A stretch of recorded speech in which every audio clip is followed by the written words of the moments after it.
Welcome back to Conflicts of Interest. This is episode 668, and today is August 30th, 2024. I'm the host of the show, Kyle Anzalone. Hope everybody's enjoying their Friday here. We got quite a few news stories to try to get through on today's show, but before we get into the news, need to mention the sponsor of the show, and that is the Expat Money Summit 2024, which is the world's largest offshore event. It takes place entirely online from October 7th through the 11th. So you could get your tickets through my links that are in the show notes page. If you want a complimentary ticket, so you'll get to see a lot of the speeches at the event, just go through and click on my affiliate link there in the show notes page and it'll take you right through. I know a few of you have already used that link to sign up. I really appreciate it. It does help out the show when you do that. And then you can also use the promo code Kyle, Kyle, when you check out your VIP ticket, or again, there's a link in the show notes page that'll actually autofill in your VIP ticket for you with the promo code Kyle and your discount included there. So very easy to use. There's going to be a great lineup of speakers at the event.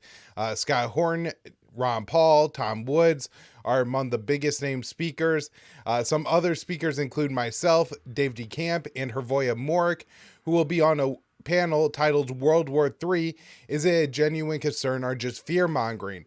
So I really am looking forward to the event with those two guys, good friends of mine. They are really good foreign policy analysts, and I think the three of us together will have not only a lot of interesting things to say, but just a really interesting discussion overall. So again, if you want to attend that event, you will need a VIP ticket. And again, you could use the promo code Kyle or go to expatmoneysummit.com. That's expatmoneysummit.com where you could get your tickets. All right. Just before we get into today's episode, quick reminder, the show is hosted at the Libertarian Institute on the blog at antiwar.com, YouTube, Rumble, or Odysee for the video version of the show. Of course, it's up anywhere you can listen to audio podcasts, and follow me on Twitter at KyleAnzalone_. Now let's get into the news. All right, first story up here today. U.S.-made F16 crashes in Ukraine, killing Ukrainian pilot. So a Ukrainian pilot was killed when a U.S.-made F16 crashed in Ukraine on Monday, CNN reported on Thursday, citing a Ukrainian military official. The crash is a blow to Ukraine, which received its first batch of F-16 from NATO countries a few weeks ago. So far, Ukraine only has a handful of F-16s and trained pilots. This is the first confirmed loss, and I do believe this actually happened in the first confirmed use of the F-16s. That wasn't exactly clear to me exactly when this plane was shut down, but if you remember to the early week of the show on Monday, I had written up a story detailing how Zelensky had said Ukraine had used their F-16s to shoot down Russian missiles, and I believe that would have been on Monday in Ukraine. So it seems to me that that was probably the event. The first time it was used, they lose one. A Ukrainian official said the pilot crashed while repelling the biggest ever aerial attack launched by Russia against Ukraine. The cause of the crash is unclear, but the Ukrainian military has described it as an accident, suggesting that it wasn't shot down by Russia, although maybe they want to do that for morale reasons as well, and they're just covering up the truth here a little bit. A U.S. official told the Wall Street Journal that the crash was likely the result of pilot error, but the Ukrainian official told CNN that Kiev doesn't think that was the cause. According to CNN, the Ukrainian pilot began training on F-16s in the U.S. last fall. While it could take years to complete F-16 training, he did it in 6 months. Ukraine is facing a shortage of pilots who can operate F-16s and has been frustrated by the limited number of training slots available in the U.S. U.S. officials told the New York Times this month that 20 Ukrainian pilots are expected to be capable of flying jets within the year. So currently that number is 6, I guess, now 5. Now, that was at the beginning of August, so I'm not sure how frequently people are completing their training. If it's a situation where maybe you had to get like a certain score on a test or something and they take it every few weeks, then you could see a trickle of pilots end up in Ukraine pretty frequently. Or if it's like a graduation class, then we probably wouldn't see more pilots enter Ukraine until later this year when the next class of pilots graduates. Now, one thing that's interesting is that Kiev is frustrated with Washington for not having enough training slots for Ukrainian pilots. on the F-16s. And an American general, I believe it was Chris Cavoli, the head of Eurocom, at least at the time, had said that the reason there was a limited number of Ukrainian pilots receiving training was because there was simply a limited number of Ukrainian pilots. And on top of that, Ukraine needed pilots on the current battlefield. And so to send, dozens of their best pilots overseas to receive training that's going to take months and months and months, upwards of an entire year, just wasn't logistically feasible for Ukraine, who needed those pilots to conduct operations within Ukraine. And so that was the reason for the limited number of pilots receiving training. I think, there may be a little bit of truth both ways. Maybe one day we'll have some answers there, but, that's kind of a small point. All right, next up, this one again from Dave DeCamp, antiwar.com. Ukrainian soldier says Western intelligence was used for Kursk attack. So, Ukrainian soldier speaking to the Japanese broadcaster NHK said that Western intelligence was used to monitor Russian troop activity in the Kursk Oblast before Ukrainian forces launched the invasion of the region. NHK reported. He says the Ukrainian military surveilled Kursk using drones and satellites, and detailed intelligence data provided by the West was crucial for the operation.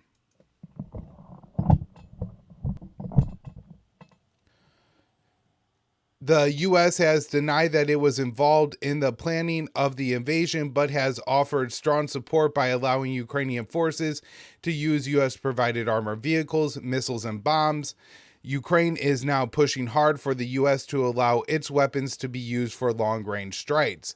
The Ukrainian soldier, who was described as a spokesperson for a Ukrainian brigade, suggested one purpose of the invasion of Kursk was to demoralize the Russian civilian population. He said, "We should not forget about the moral and psychological factor of the Russian civilian population. Our operation was planned both tactically and as more to demoralize the enemy." And it seems that the opposite thing has happened, and probably somewhat predictably so, that when you conduct an invasion of a country, you're likely going to have a rally around the flag effect, and that seems to be the reaction in Russia. Is basically, this is confirmation that the West, that the Ukrainians in particular, are nothing more than World War II era Nazis and do need to be vanquished by Russia. So while the fighting continues in Kursk, Russian forces are making steady gains in the Donbass and moving more rapidly towards a key Donetsk city. There is no sign the violence will end anytime soon, as Russia is now rolling out peace talks with Ukraine following the Kursk invasion. And I think what Russia is thinking is basically they're going to continue to take the ground in Ukraine while they have the advantage there. In fact, it's now more an advantage because Ukraine sent these Western trained and equipped soldiers into Russia. And so now the Ukrainians are less capable on the defensive front, and this is allowing Russia to make more gains. Remember, it was just a couple weeks ago, I wrote up an article where I believe the Associated Press interviewed Ukrainian soldiers and commanders who had expressed that a lot of the new recruits they're getting on the front lines are so poorly trained that they don't know how to operate their weapons and are just not people who are either trained or equipped for war, meaning that they're unwilling to fire at the enemy and they retreat too quickly. And so this is causing major problems for the Ukrainians in Donetsk. Now, when will Russia remove the Ukrainian soldiers from Kursk? It doesn't. My initial thought was that Russia would basically prioritize everything they could to quash this invasion immediately, even if it meant setbacks on the Ukrainian front lines. I do think I was wrong about that. It seems pretty clear that the policy that Putin has, the strategy that Putin has chose to pursue, is rather to continue to push the offensive in the Donetsk and basically understand that eventually Russia will be able to deal with the problem in Kursk. And so they're mobilizing reserve units. They're moving troops around the country to have troops freed up to deal with this incursion. But they're not going to remove troops or military equipment away from Ukraine in order to deal with the situation. So I think really an interesting decision by Putin. So, all right, next up here. Hungary warns against allowing long-range strikes inside Russia. So on Thursday, the Hungarian foreign minister warned against Ukraine the West allowing Ukraine to use Western weapons to launch long-range strikes inside Russia. He said, if long-range strikes hit the territory of Russia, then the risk of escalation will only increase. We don't want this. The meeting of EU foreign ministers was supposed to be held in Budapest, but the European Union's top foreign policy official, Josep Borrell, moved it to Brussels as a punishment for Hungarian Prime Minister Viktor Orban's recent push for peace in Ukraine, which involved trips to Ukraine, Russia, and China. During the meeting, Borrell pushed for giving Ukraine the ability to launch long-range strikes in Russia. So this is Borrell. The weaponry that we are providing Ukraine has to have full use, and the restrictions had to be lifted in order for Ukraine to be able to target the places from where Russia is bombing them. Obviously, the weaponry is useless, or otherwise the weaponry is useless. So the meeting was also attended by the Ukrainian foreign minister, that's Dmytro Kuleba, who has been pushing hard for the U.S. and NATO to lift all restrictions on Ukraine's use of Western weapons. Politico reported that Hungary also opposed a proposal from Borrell to sanction Israeli minister Bezalel Smotrich and Itamar Ben-Gvir for their rhetoric, which Borrell called an incitement to war crimes. After the meeting, the Hungarian foreign minister described Borrell's proposal as reckless and said Hungary wanted peace. We do not want more weapons in Ukraine. We do not want more deaths. We do not want an escalation of war. We do not want an expansion of the crisis in the Middle East. Today, we continue to stand for common sense and peace, he said. All right. One more story here on the situation in Ukraine. European Union considers training Ukrainian troops inside of Ukraine. This would be a very dangerous step. So, Dave DeCamp writes here at antiwar.com on August 28th, the European Union said it would consider a Ukrainian request for training soldiers inside Ukraine should the necessary political and operational conditions be met, Politico reported on Tuesday. EU External Action Service document from July obtained by Politico says the European Union would need to do more analysis on the idea of training soldiers in Ukraine, and acknowledge that doing so would be provocative towards Russia and endangering the trainees. So the document reads, a further and more comprehensive analysis would be needed in order to fully assess the risks and possible mitigation measures, as well as political and operational advantages of conducting some training. The document says it's, quote, highly likely that an European Union military presence on Ukrainian soil would be perceived by Russia as a provocation, and the document adds it is not feasible for the European Union to protect the trainers it sends to Ukraine. And this is what I have been talking about, worrying about on the show when we talk about sending trainers to Ukraine. It's really not necessarily that I think it's a bad thing for the Ukrainians to be trained in Ukraine. It may make for a more cohesive Ukrainian military, actually, if they were all being trained inside the same country. The problem is, of course, that Russia would likely target where the Ukrainian soldiers are being trained, which would present a problem for Ukraine. They would lose a lot of their recruits that way. But also, if there's French or British or Latvian or Estonians there that are training the Ukrainian soldiers and they get killed, well, then there's going to be an awful lot of calls from NATO members that we now had to invoke Article 5 and the entire alliance must be taken to war with Russia. Of course, that's not exactly what Article 5 says, but that's going to be used by the people who really want war with Russia to claim that we now have to go to war with Russia. So some EU countries have expressed support for sending trainers to Ukraine, including France. After a meeting with President Zelensky in June, French President Emmanuel Macron said he would finalize a plan to send troops to Ukraine, but it never materialized. There is a small number of unofficial NATO troops in Ukraine, including British soldiers helping with targeting, but what Macron was discussing would have been an official deployment of military trainers. The European Union's military assistance mission for Ukraine has helped train Ukrainian soldiers in Poland and Germany, according to the European Union document. The Ukrainian government has asked for the training to take place inside Ukraine because this is deemed faster, more cost efficient, and logistically easier. All right, let's shift over to the Middle East now, where the U.S. is rushing weapons to Israel. The U.S. has been rushing weapon shipments to Israel since the end of July, Haaretz reported on Thursday, citing open source data available. The report said that the spike in arms shipments made in August is the second busiest month for Israel's Natfiam air base for U.S. deliveries since Israel's genocidal war in Gaza began back in October 2023, following the Hamas attack on southern Israel. Dozens of U.S. military transport flights, as well as civilian and military cargo planes, have landed at the base, mainly traveling from Qatar and the Dover Air Force Base in Delaware. The Haaretz report appeared to attribute the Russian shipments to U.S. preparations for a potential Iranian attack.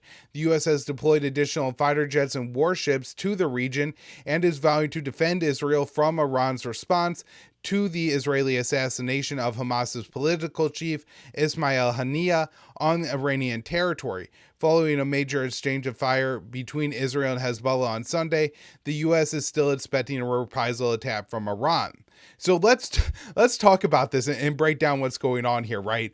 Because this is directly going against any common sense policy that the U.S. could possibly and should possibly have at this point in time.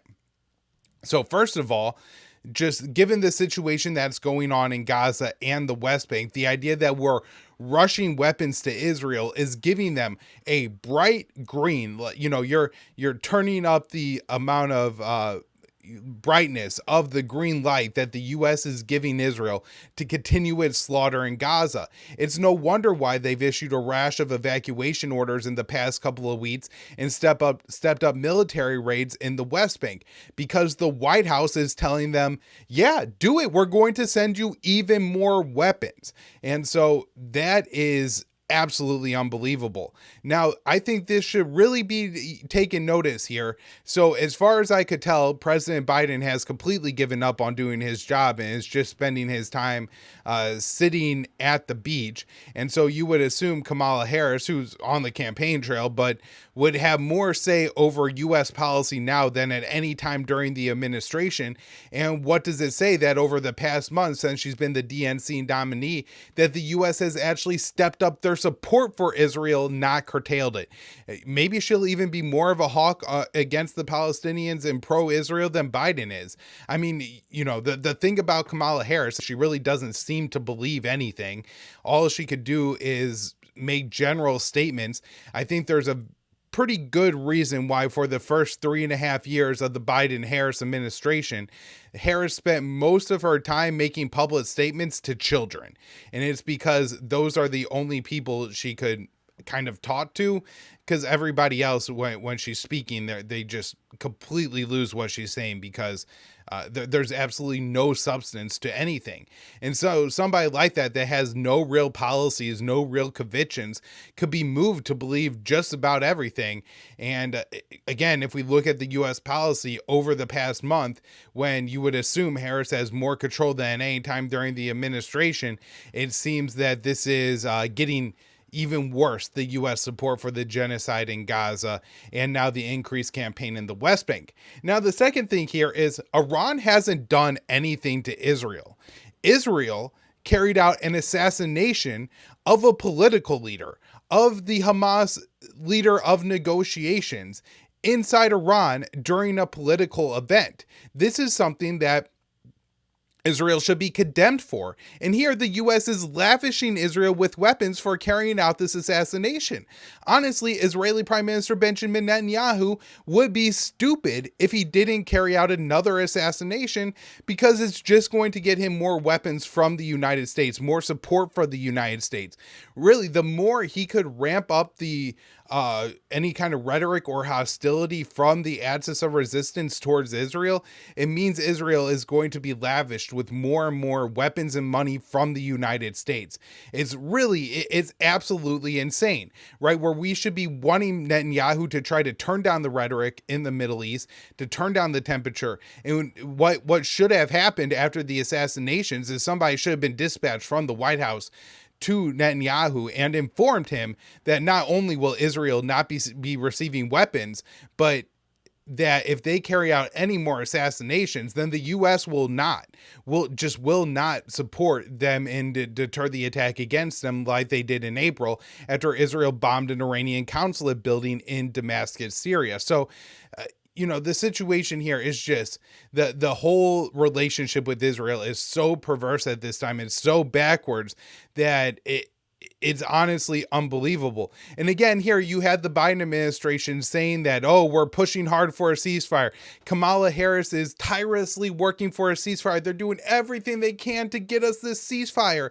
And then Israel kills the head of negotiations on the other side. And what's the American reaction? To give Israel more weapons anytime they have 1 month out of the past 8, 9, 10 months now, there's only been one other month where Israel's gotten more weapons than in August. So we've clearly significantly ramped up giving Israel weapons. It's an absolutely baffling policy. And I guess it only made sense if you look at Joe Biden as a completely senile Zionist who just has absolutely no idea what's going on, but keeps saying support Israel more, support Israel more. And Kamala Harris has absolutely no firm policies. And so when they tell her, Madam Vice President, what we have to do here politically is continue to support the Israelis, and now they're being threatened by the Iranians, so we have to support them even more. She's going to say, yeah, that's what we got to do, because, again, she understands nothing and cares nothing about a single life, maybe other than her own and her family's. I don't know. She doesn't really seem to care about any life of the Palestinians. All right, next up here, Israel steps up assault on the West Bank, at least 18 Palestinians killed. Israeli operations expanded in the West Bank on Thursday during the second day of Israel's largest attack on the occupied territory since the Second Intifada. According to the Palestinian news agency Wafa, at least 18 Palestinians have been killed in the West Bank since Israel launched their assault early Wednesday. The attack is focused on the northern areas of the West Bank. Wafa reported that Israeli forces withdrew from Tbilisi, but expanded the assault in Jenin and Tulkaram. The raids were also reported in southern parts of the territory, including Hebron and Bethlehem. Palestinian Islamic Jihad confirmed some of their fighters were killed in Tulkaram's Nor Shams refugee camp, saying they died after a heroic battle against the soldiers of the occupation. Wafa reported that Israeli forces expanded their assault on Tulkaram, including the Tulkaram camp. Israel sent reinforcements to Jenin, and the city and its refugee camp remain under siege. Jenin's governor told Wafa that Israeli soldiers forced a number of civilians to evacuate their homes and turn them into military barracks where they couldn't return to their home for 4 days.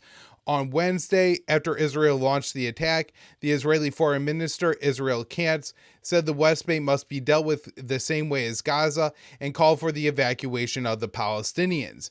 We must deal with the threat just as we deal with the terrorist threat infrastructure in Gaza, including the temporary evacuation of Palestinian residents and whatever steps are required. This is a war for all terms and purposes, and we will win it. And of course, when they force these Palestinians out of their homes, I bet the Palestinians come back to destroyed and looted homes. Maybe the whole home isn't knocked down, but it is effectively going to be unlivable, at least without a significant amount of work for the Palestinians after the Israelis ransacked these places. So the Israeli military and settler attacks against Palestinians have surged amid Israel's genocidal war on Gaza. The latest violence brings the total Palestinians killed in the territory since October 7th to 668. Now in Gaza, over the past few weeks, a polio outbreak has emerged, with one 10-year-old actually being paralyzed from polio. So this is actually getting pretty severe and pretty concerning. And the World Health Organization has been pleading with Israel to allow them to open up a vaccination campaign inside of Gaza. And there are some reports that may happen now. So Dave DeCamp, August 29th at antiwar.com writes, the World Health Organization said Thursday that Israel has agreed to a limited pause in its bombardment of Gaza in certain areas to allow for the vaccination of children for polio, which has returned in the Strip due to the Israeli siege. So the WHO representative for the West Bank and Gaza said the vaccinations would start in central Gaza on Sunday, where, according to the agreement, there will be a 3 days pause in Israeli military attacks. An Israeli official said the pause will only take place while children are being vaccinated, which the official said is expected to take place 7 hours per day. This means outside that time, the Israeli onslaught will continue as is usual. After central Gaza, the vaccination campaign will then move to southern Gaza, where there will be another 3-day pause, and then to the north for a final 3-day pause. So the spokesperson said the goal is to vaccinate 640,000 children under the age of 10, but he's not sure if the limited pause would be enough. Medical officials have been calling for a full humanitarian ceasefire to administer the vaccines. The spokesman said, "I'm not going to say this is an ideal way forward, but it is a workable way forward." Hamas said it supported the vaccination drive and was ready to cooperate with international organizations to secure the campaign. The push for vaccinations came after a 10-month-old boy who developed paralysis in his left leg became the first confirmed case of polio in Gaza. According to the WHO, 2 other children have been paralyzed by polio. For each case of paralysis, there are likely hundreds of others who have been infected. So truly just horrific what is happening to the children of Gaza. Now, elsewhere in the Middle East, before we wrap up the show, IAEA report continues. IAEA reports Iran continues to enrich uranium at below weapons grade. So on Thursday, the International Atomic Energy Agency, that's the IAEA, released its confidential quarterly report on Iran's civilian nuclear program. Almost immediately, as often occurs, the report was leaked to a myriad of media outlets. Nothing in the report was especially shocking, but confirmed that Iran's enrichment of uranium has continued.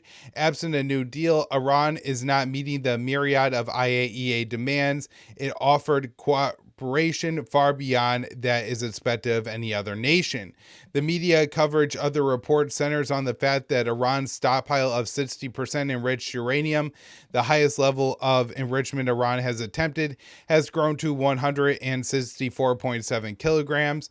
60% enriched uranium attained so far is well below the necessary level for producing nuclear weapons, which is over 90%.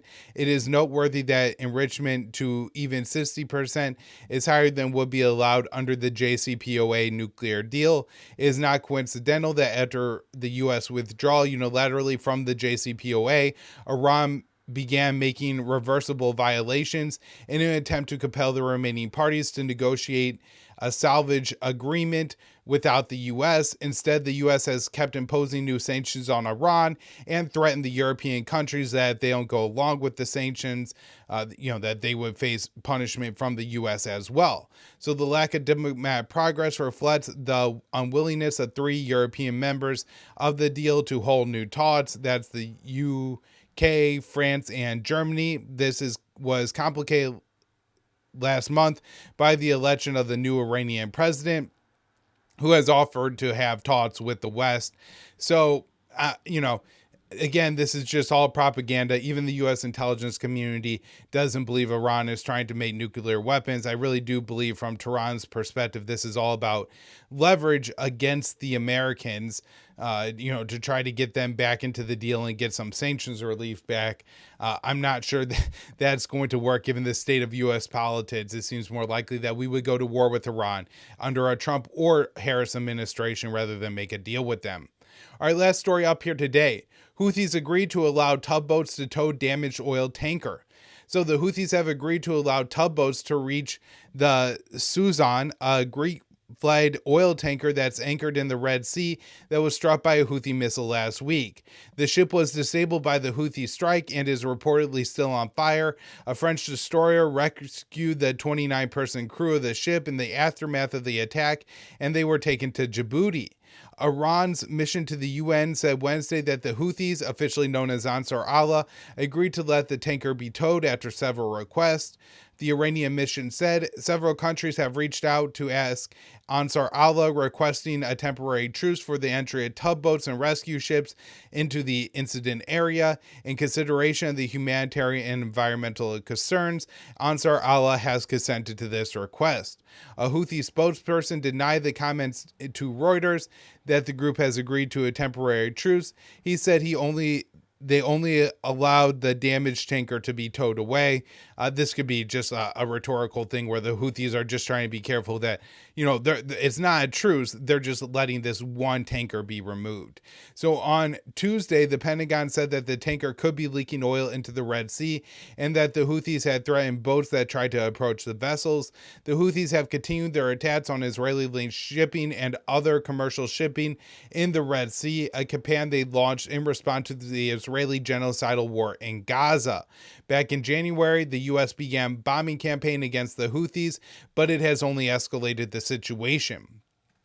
All right, everyone, that's where I'm wrapping up the show for this week. Thank you all so much for tuning in.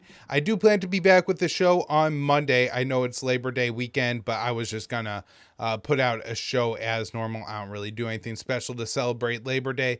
That being said, as I have mentioned a few times on the show over the past couple weeks, me and my wife are expecting our first child. I am going to take a couple weeks off after she arrives. And so if there are no new shows next week, that is because Sunday is my wife's due date, and that means my baby has been born. I will post updates on Twitter, at Kyle Anzalone _ if you want to know anything going on in my personal life.